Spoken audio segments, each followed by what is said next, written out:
Oh, yes. We're doing it again. Yes, we are. Chasing Up's New Age Revolution.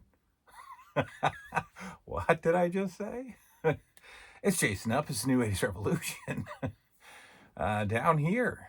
Down where? Down here in the cave. The ever-shrinking cave. For day 6 of the 25 days of Christmas in the 80s. I think I might have overshot a little bit by saying that I was going to film what'll turn out to be like 8 videos.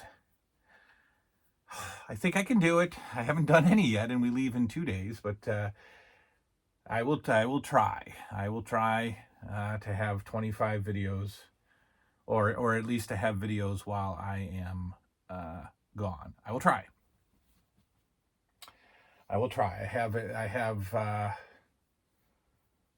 have some that I can do. We will do it. It's so hard. I say it every time. I can't get over there. I literally had to like squeeze and stretch and actually ripped some wrapping paper off of something to try to reach the item that we're going to talk about today. All for you people. People I love, people I cherish. Day 6. It's December 6th. We are, so tomorrow's Wednesday. And then I'm working like 5 hours tomorrow. I usually average like 5-6 hours a day. I know that sounds really lame because most people work full time. I usually average about 36 hours a week.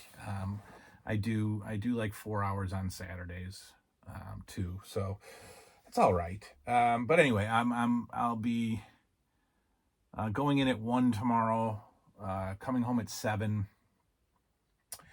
And then Thursday, I only have 2 patients, at 10 and 11, because we have to go pick up the minivan from Budget Rental, and then we have to drop our dogs off at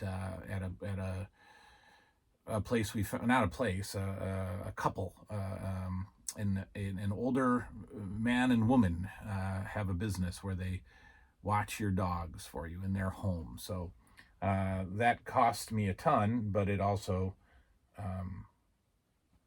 made the vacation possible. We couldn't go anywhere with 3 dogs.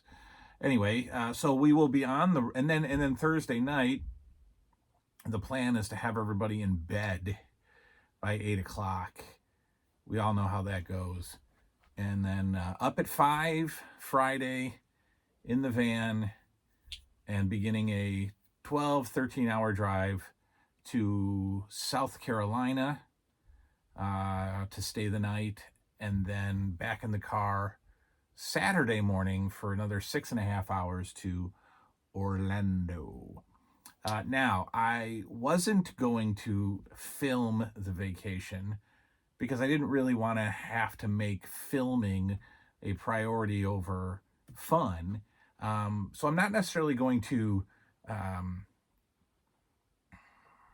capture everything, but I'm gonna grab some footage and then put together a little vacation montage for you, and show it off. So you'll see it. I mean, you guys are a part of the family here. You're part. You're my internet family. So you gotta see the vacation. All right. Anyway, so day 6, Christmas in the 80s.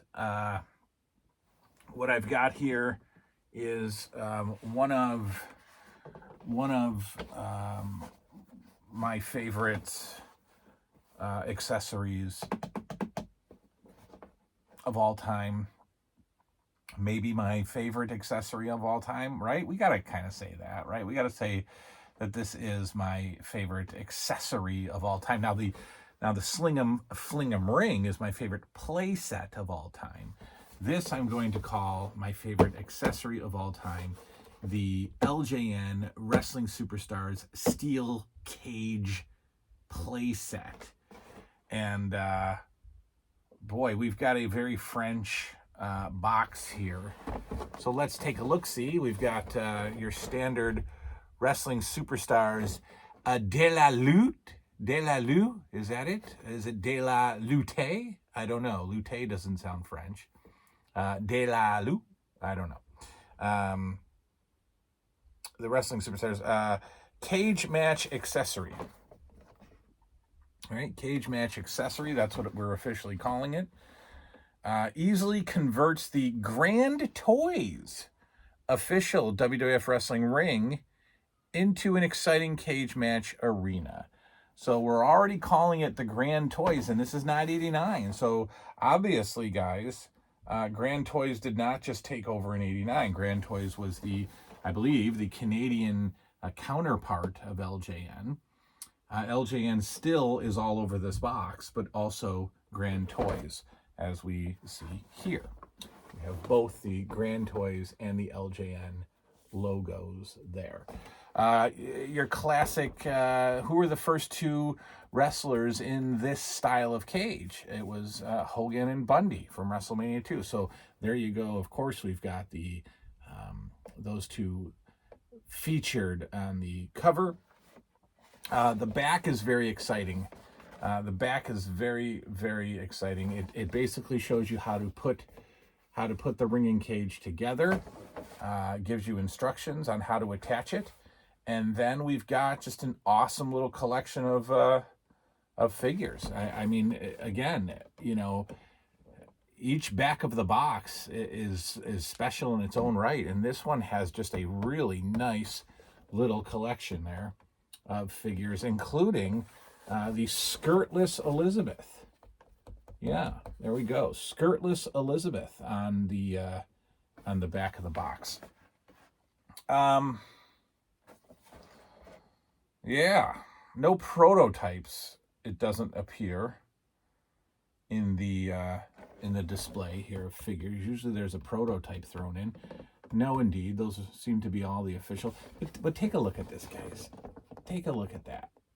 Now let's talk about this item. We'll leave it right here. We'll talk about it.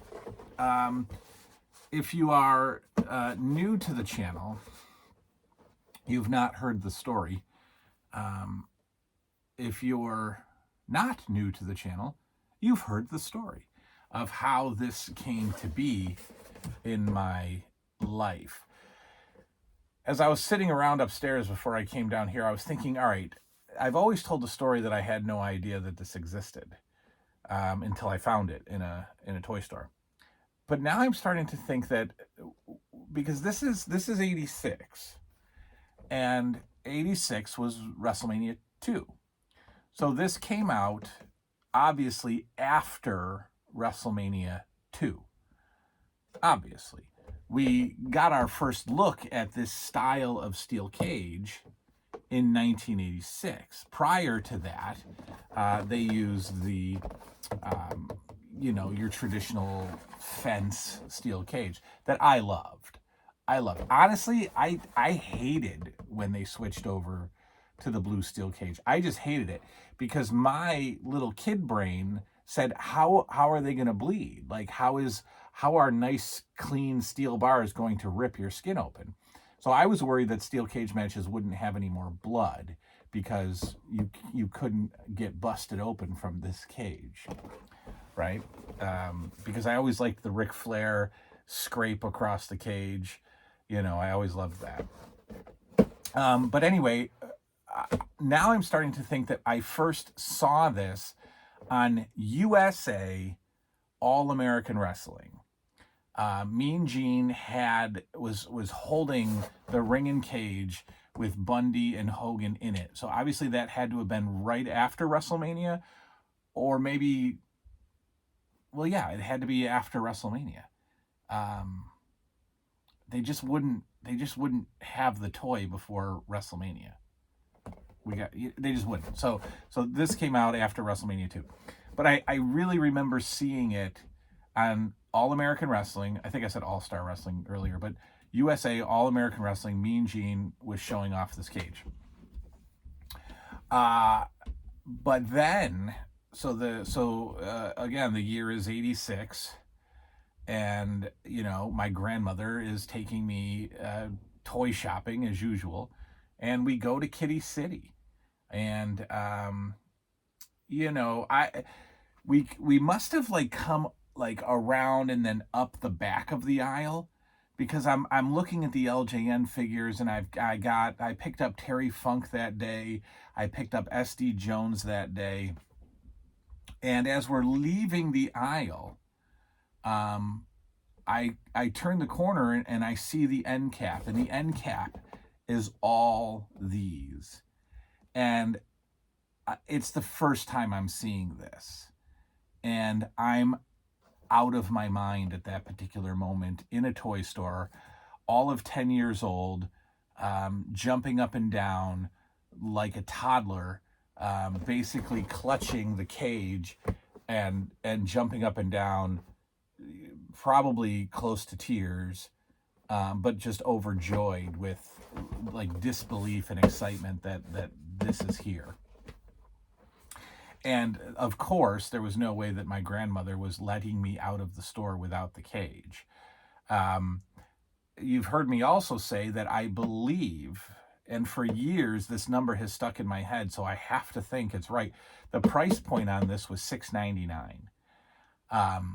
The figures were $7.99 at the time. Could that be truth? I really think so. I think that this was $6.99. I just really remember it being $6.99. Somebody out there somewhere has to have a cage box with a price sticker on it, but I just remember it being $6.99. And so as I'm jumping up and down, no, my grandma doesn't say, well, put back a figure so that you can get the cage. No, of course not. I came home with, everything that day. And I actually slept over my grandmother's house that night, my grandparents' house. And it was a boxing night. It was an HBO boxing night. It was 1986. I spent the night over her house.